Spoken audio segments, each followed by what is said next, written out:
Hi guys, eagle here. അപ്പോൾ കുറേ ദിവസമായിട്ട് ഞാൻ ആദ്യം ഇത് പ്രതികരിക്കേണ്ട അല്ലെങ്കിൽ ഒന്നും പറയണ്ടെന്ന് വിചാരിച്ചിരുന്ന ഒരു കാര്യമാണ്.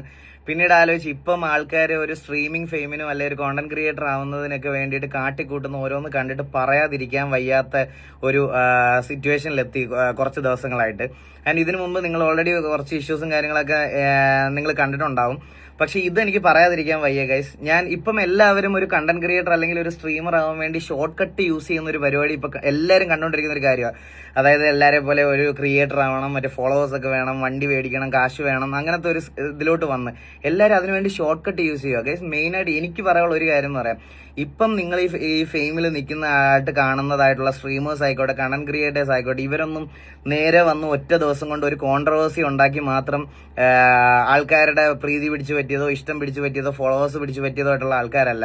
അത് നിങ്ങളുടെ വെറും തെറ്റായ ചിന്താഗതിയാണ്. നേരെ വന്നിട്ട് ഇപ്പോൾ ടോപ്പായിട്ട് നിൽക്കുന്ന ആൾക്കാരെ മോക്ക് ചെയ്യുക, അല്ലെങ്കിൽ സമൂഹത്തിൽ ഡിസ്കഷൻ ആവുന്ന എന്ത് ആക്ടിവിറ്റി വേണമെങ്കിലും എത്ര എക്സ്ട്രീം ചെറ്റത്തരം കാണിച്ചിട്ടാണെങ്കിലും റീച്ച് ഉണ്ടാക്കി ഒരു സ്ട്രീമിംഗ് ചാനൽ തുടങ്ങുക, അല്ലെങ്കിൽ ഒരു കോണ്ടന്റ് ക്രിയേറ്റർ ആകുക എന്നുള്ളൊരു സാധനം അതിലേക്ക് എത്തിക്കഴിഞ്ഞ് ഇത് ഞാൻ പറഞ്ഞില്ലേ ഗൈസ്, ഇയേഴ്സ് ആൻഡ് ഇയേഴ്സ് ആയിട്ട്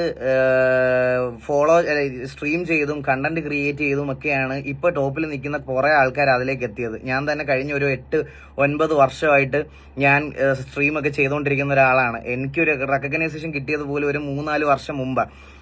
എന്നെ മോസ്റ്റ് ഓഫ് ദ ആൾക്കാരൊക്കെ റീൽസിലൊക്കെ എൻ്റെ അടുത്ത് പറയാം, ഞാൻ കമന്റ് ഇടുന്ന ഓരോരുത്തരൊക്കെ എന്നെ വേണ്ടി കാണിക്കാറുണ്ട്, വീഡിയോയുടെ അടിയിൽ മറ്റേ താറാവിനെ പോലെ ചിരിച്ചുകൊണ്ടിരിക്കുന്ന ചേട്ടൻ.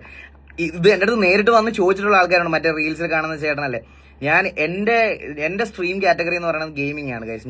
ഞാനൊരു ഇത്രയും വർഷമായിട്ട് ഇനി പറയുന്നത് ഗെയിമാണ് ഞാൻ സ്ട്രീം ചെയ്യുന്നത്.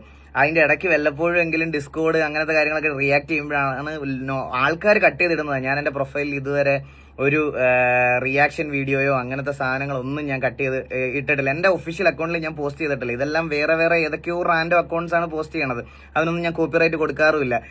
നമ്മുടെ ഫെയിമും എന്റെ ഫെയിം ബൂസ്റ്റ് ആയതിൽ അതൊരു വലിയ ഘടകമാണെന്ന് വിശ്വസിക്കുന്ന ആളാണ് ഞാൻ പറയണത് ഗൈസ്. സ്ട്രീം എന്ന് പറയണ സാധനം നിങ്ങൾക്ക് അതിലേക്ക് വ്യൂവേഴ്സിനെ കൊണ്ടുവരാൻ വേണ്ടിയിട്ട് ഇപ്പം കുറച്ച് ആൾക്കാർ കാണിച്ചു കൂട്ടുന്ന കാര്യങ്ങളുണ്ട്. അതായത് ഞാൻ സ്ട്രീം തുടങ്ങിയ സമയത്ത് ഞാൻ ഉറപ്പിച്ച 2 കാര്യങ്ങളാണ്. അതായത് മതം, രാഷ്ട്രീയം, ഇങ്ങനത്തെ കാര്യങ്ങളൊന്നും ഒരിക്കലും ഇതിലൊക്കെ ഓരോ ആൾക്കാർക്കും ഓരോ ടേസ്റ്റും ഓരോ അഭിപ്രായങ്ങളോ. നമ്മൾ അതിൽ കോമൺ അഭിപ്രായം പറയാൻ പോയി കഴിഞ്ഞു കഴിഞ്ഞാൽ ഒരുപാട് പേര് എല്ലാവരും ഒന്നും നമുക്ക് പറഞ്ഞു മാറ്റാൻ പറ്റത്തില്ല. എല്ലാവർക്കും ഓരോരോ അഭിപ്രായങ്ങൾ പറയാനുള്ള സ്വാതന്ത്ര്യമുള്ള നാട്ടിലാണ് നമ്മൾ ജീവിക്കുന്നത്.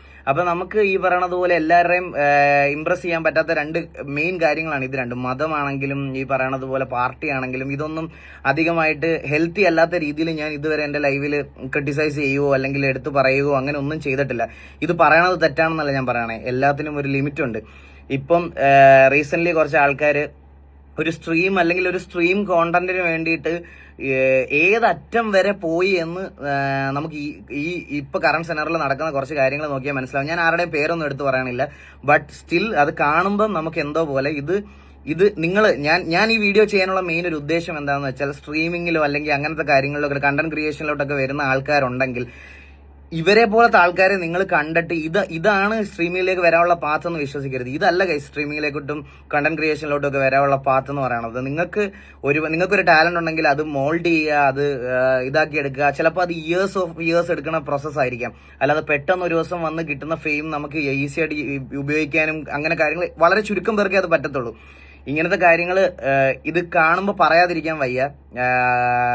കുറെ ആയി ഇപ്പൊ ഇത് കാണുന്ന. ഞാൻ ഓരോരുത്തരുടെ ഫെയിമിനൊക്കെ വേണ്ടിയിട്ട് മതത്തിനെയും ഇതിനെയും എല്ലാം മിക്സ് ചെയ്ത് പലസ്തീനോടുള്ള സ്നേഹം എന്നൊക്കെ ഉള്ള രീതിയിൽ ഡ്രാമ ഒരു കേവലം ഒരു സ്ട്രീമിംഗ് ഫെയിമിന് വേണ്ടിയിട്ട് ഇങ്ങനെ ചെയ്യുന്നത് കാണുമ്പോൾ ഭയങ്കര ഒരു കുറച്ച് നാളായിട്ട് ഇത് ചെയ്യുന്ന ഒരാളെന്നുള്ള രീതിയിൽ എനിക്കത് കാണുമ്പം ഇത് പറയണമെന്ന് തോന്നി. ഇതല്ല അതിന്റെ ഒരു റൈറ്റ് വേ. എന്തുകൊണ്ടും അതെനിക്ക് സ്ട്രെയിറ്റ് ഫോർവേഡ് ആയിട്ട് എനിക്ക് പറയണം എന്നുള്ളത് ഒരു കാര്യം തോന്നിയതുകൊണ്ട് മാത്രമാണ് ഇങ്ങനെ ഒരു വീഡിയോ ചെയ്യുന്നത്. സോ നിങ്ങൾക്ക് എന്തെങ്കിലും ടാലന്റും കാര്യങ്ങളൊക്കെ ഉണ്ടെങ്കിൽ അത് മോൾഡ് ചെയ്ത് കൊണ്ടുവരാൻ ടൈം എടുക്കും ഗൈസ്. അതൊരു ടൈം ടേക്കിംഗ് പ്രൊസീജിയർ ആണെന്ന് വിശ്വസിക്കുക. അല്ലാതെ ഇതൊന്നുമല്ല. ഇതുപോലത്തെ ഷോർട്ട് കട്ട്സുകൾ ദയവ് ചെയ്ത് സ്വീകരിക്കാതിരിക്കുക. ആൻഡ് കുറച്ച് ദിവസം മുമ്പ് ഞാനിങ്ങനെ ഒരു റാപ്പ് കേട്ടായിരുന്നു. എന്തായിരുന്നു? പോത്തിന്റെ കൊമ്പിന്റെ മൂർച്ചയ്ക്ക് മുമ്പിൽ അടിയറവ് പറയുന്നു. ഈ പോത്തിന്റെയൊക്കെ മുമ്പിൽ അടിയറവ് പറയുന്നതിലും ഭേദം സാമാനം വെട്ടി കടലിൽ എറിഞ്ഞിട്ട് ഈ പരിപാടി നിർത്തി പോണതാണ്. മനസ്സിലായോ?